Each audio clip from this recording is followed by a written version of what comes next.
My hands trembled as I spread the blueprints across the marble lobby floor, the evidence of Tom's sabotage glowing under the harsh fluorescent lights. Footsteps echoed behind me, but they weren't Tom's. I turned to see our CEO standing there, his eyes widening as he took in the tampered safety calculations that could have killed hundreds.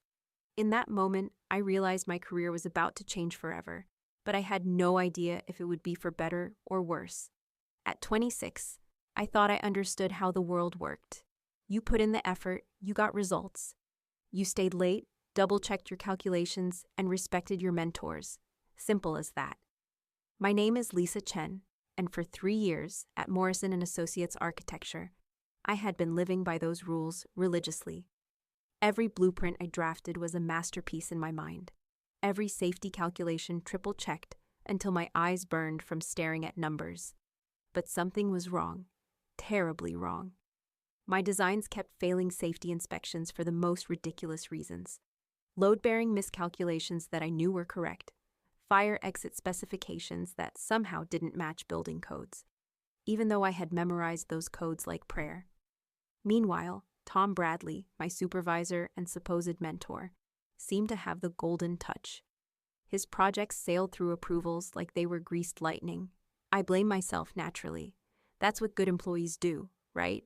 I started working 16-hour days, convinced I was making careless mistakes. The firm's culture practically worshipped competition, so I figured this was just my initiation into the big leagues. Tom would pat me on the shoulder with his perfectly manicured hands and tell me not to worry. That experience would sharpen my skills. These things happen to everyone starting out, he'd say with that practiced smile. I'll help you review everything more carefully. And he did help. Tom volunteered to examine every single one of my submissions before they went to the review board. How thoughtful of him. How incredibly, suspiciously thoughtful. The first crack in my blind trust happened on a Thursday night in February.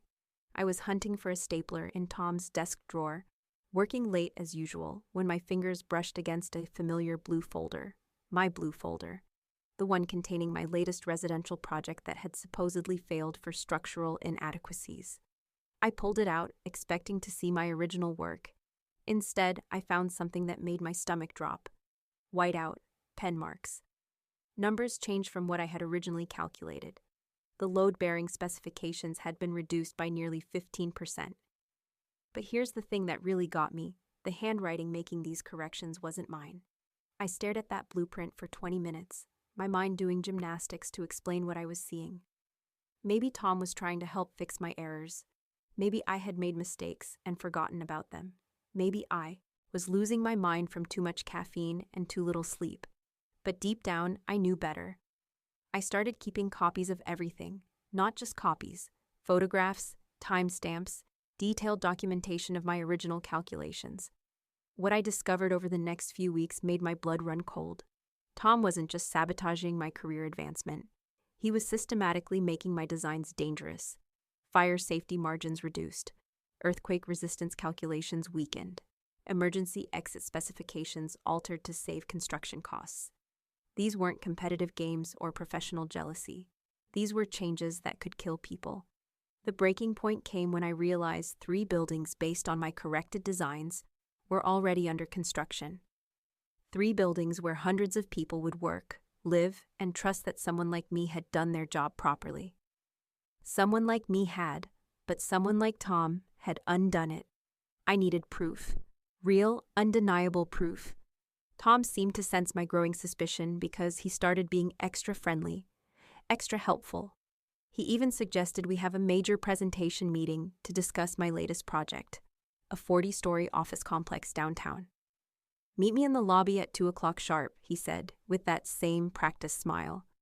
We'll really showcase your work this time. I should have known something was off. Tom Bradley had never showcased anyone's work but his own in 15 years at Morrison & Associates. But I was 26, hopeful, and still believed that hard work would eventually pay off. I had no idea that being left waiting in that lobby would change everything. 2 o'clock came and went like a cruel joke. I sat in that marble lobby, checking my phone every 30 seconds, smoothing down my best blazer, and trying to look professional while internally screaming. The receptionist kept glancing at me with those pitying looks that said another employee got stood up by management. By 3:15, my confidence had morphed into embarrassment. By 4 o'clock, embarrassment had curdled into pure rage. Tom Bradley had deliberately left me sitting there like some kind of corporate decoration. But why? What was the point of humiliating me when he could just continue his behind-the-scenes sabotage? The lobby was mostly empty except for a few clients coming and going, their expensive shoes clicking against the marble. I felt ridiculous sitting there with my presentation folder. But something stubborn inside me refused to just pack up and leave. Maybe it was pride. Maybe it was the 3 years of frustration finally reaching a boiling point. Or maybe it was just plain old-fashioned spite. I decided to use the time productively. If Tom wanted to play games, I would arm myself with ammunition. I spread my blueprints across a quiet corner table, determined to review every single detail of my presentation one more time. What I found there made my hands shake, with something much worse than anger. New changes, fresh alterations that hadn't been there when I submitted the plans 2 days earlier. Someone had gotten to my blueprints after I turned them in, making modifications with the kind of casual precision that spoke of years of practice. The emergency stairwell width had been reduced by 6 inches. 6 inches might not sound like much, but in an emergency evacuation, those 6 inches could mean the difference between people getting out safely or getting trampled in a panic. The load-bearing calculations for the main support beams had been reduced by 12%. I ran the numbers 3 times on my phone calculator, hoping I was wrong. I wasn't. A 12% reduction meant the building could handle normal conditions just fine, but throw in a moderate earthquake or even unusually high winds, and the whole structure could become a death trap. My throat felt dry as I pulled out my copies of the original designs. The contrast was stunning and terrifying. Every single safety margin had been shaved down to the legal minimum or sometimes below it.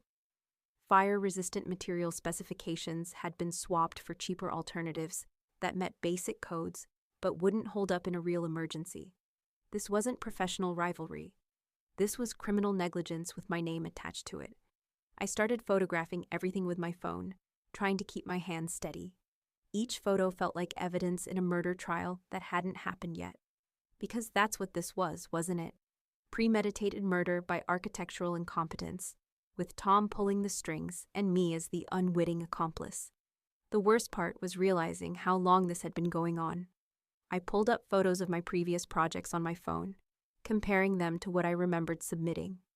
Project after project showed the same pattern: systematically weakened safety features, reduced material standards, compromised structural integrity. And 3 of these buildings were already under construction. 3 buildings where real people would work every day, trusting that someone had done their job properly, trusting that the person whose name was on those blueprints hadn't cut corners that could cost lives. My name was on those blueprints. I calculated the occupancy numbers in my head. The residential complex on 5th Street would house roughly 400 families. The office building downtown was designed for 800 employees.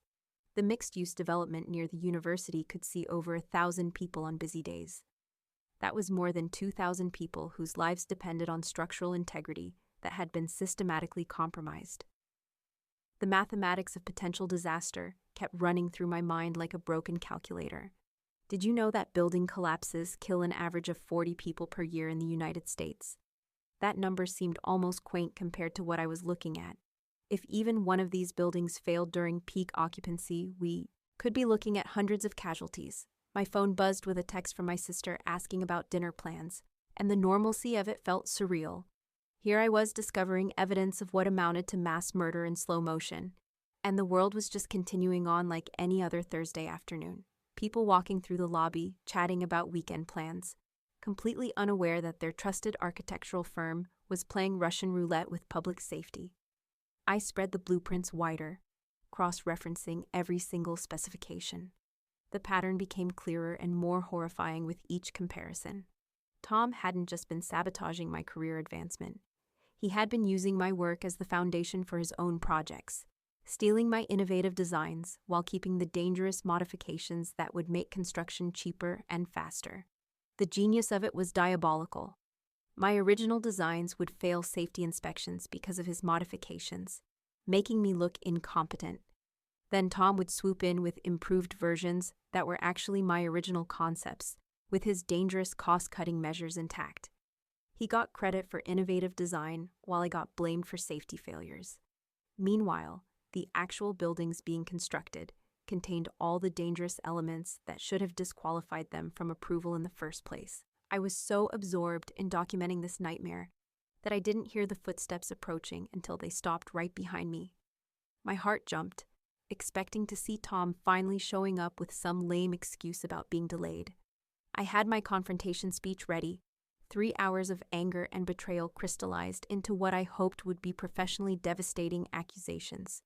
Instead, I looked up to see Richard Morrison, the CEO himself, standing there with his silver hair and expensive suit, looking down at my spread of blueprints with growing concern. His eyes moved from the papers to my face, taking in what must have been a pretty obvious expression of panic and determination.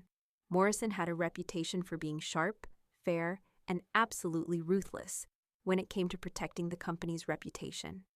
He had built Morrison & Associates from a small local firm into one of the most respected architectural companies on the East Coast by maintaining impossibly high standards and zero tolerance for anything that could compromise their professional integrity. Right now, he was looking at evidence that could destroy everything he had built. And I was the one who had to decide whether to tell him the truth or try to cover up the biggest professional crisis of my life. The choice I made in the next 30 seconds would either save lives or end my career, possibly both. The blueprints lay between us like a confession waiting to be heard. "Mr. Morrison," I said, my voice coming out steadier than I expected, "I think we have a serious problem." He crouched down beside me, his expensive suit creasing as he examined the blueprints scattered across the marble floor. I watched his face change as I walked him through the evidence, pointing out each alteration with the precision of a detective presenting a murder case. Because honestly, that's what this felt like.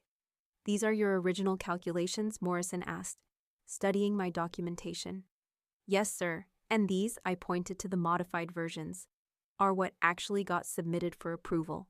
His jaw tightened as I showed him the load-bearing reductions, the compromised fire safety margins, the emergency exit modifications. When I mentioned the 3 buildings already under construction, his face went completely white. Morrison pulled out his phone and started making calls right there in the lobby, first to the head of engineering, then to legal counsel, then to someone he called emergency compliance. Within 20 minutes, what had been a quiet Thursday afternoon turned into a full-scale corporate crisis meeting. I found myself sitting in the executive conference room, surrounded by people whose salaries probably exceeded my annual rent. The irony wasn't lost on me. 3 hours earlier, I had been a nobody waiting in the lobby. Now I was the star witness in what could become the biggest lawsuit in the company's history. The engineering review confirmed my worst fears. The Riverside office complex, already 15 stories tall, would need immediate structural reinforcement. The 5th Street residential building required complete fire safety system redesign. The university mixed-use development was deemed catastrophically non-compliant with seismic safety standards. "We're looking at $40 million in remediation costs," the head of engineering announced. "Minimum." But Morrison's response surprised everyone. "I don't care if it's $400 million. We fix every single building, immediately." That's when Tom finally decided to make his grand entrance. He strolled into the conference room at 6:30, probably expecting to find it empty except for maybe a janitor. Instead, he walked into a room full of executives, lawyers, and engineers, all staring at him like he had just announced plans to dynamite the building. "Tom," Morrison said with the kind of calm that usually precedes someone getting fired, "please have a seat." I watched Tom's face cycle through confusion, denial, anger, and finally panic as Morrison laid out the evidence. Tom tried every defense in the book. He claimed he was optimizing my designs. He insisted the modifications were industry-standard cost-saving measures. He even had the audacity to suggest that I was framing him out of professional jealousy. That last accusation actually made me laugh. Not because it was funny, but because it was so absurd that laughter was the only sane response. Here was a man who had been systematically endangering lives for who knows how long, and his defense was that I was jealous of his success. The legal team had a different word for what Tom had been doing. Criminal negligence has a nice ring to it, doesn't it? Morrison terminated Tom's employment effective immediately. Security escorted him out while he was still sputtering about wrongful termination and legal action. Watching him leave felt like seeing a tornado finally blow itself out after destroying everything in its path. The next morning, I walked into the office expecting to clean out my desk. Instead, Morrison called me into his office and offered me Tom's position. Senior architect, effective immediately, with a 30% salary increase and full authority to review all existing projects for safety compliance.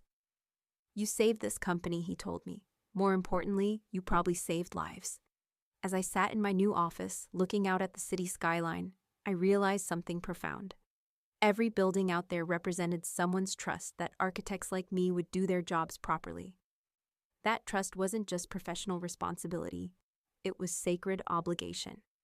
Being left waiting in that lobby was the best thing that ever happened to me.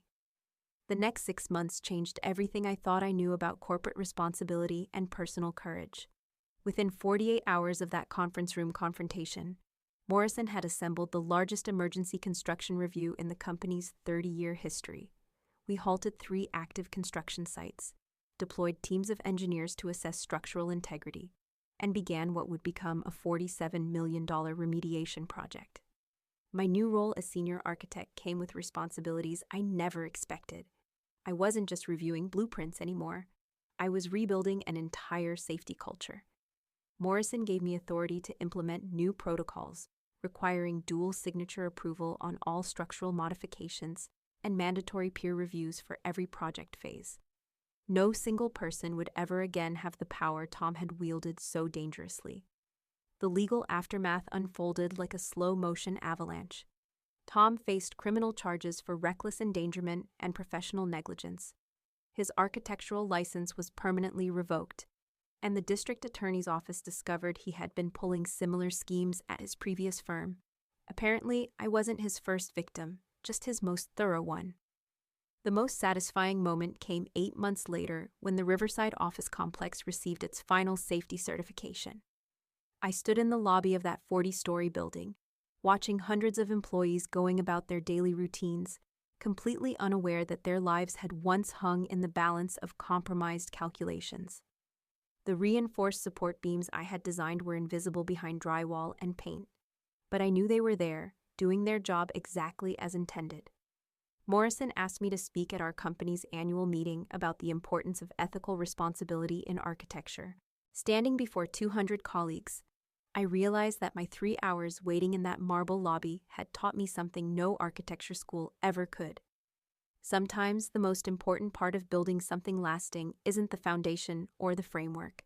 It's having the courage to tear down what's wrong and start over. Today, I oversee a team of 12 young architects. When they come to me with concerns about safety standards or pressure from supervisors to cut corners, I listen. Really listen. Because I remember what it felt like to doubt myself when I should have trusted my instincts. The blueprints on my office wall now represent more than just buildings. They represent lives protected by proper calculations and careers built on genuine integrity. Tom tried to bury my potential under his sabotage, but he accidentally taught me the most valuable lesson of my professional life. Doing the right thing, even when it's terrifying, is the only way to build something truly worth standing on.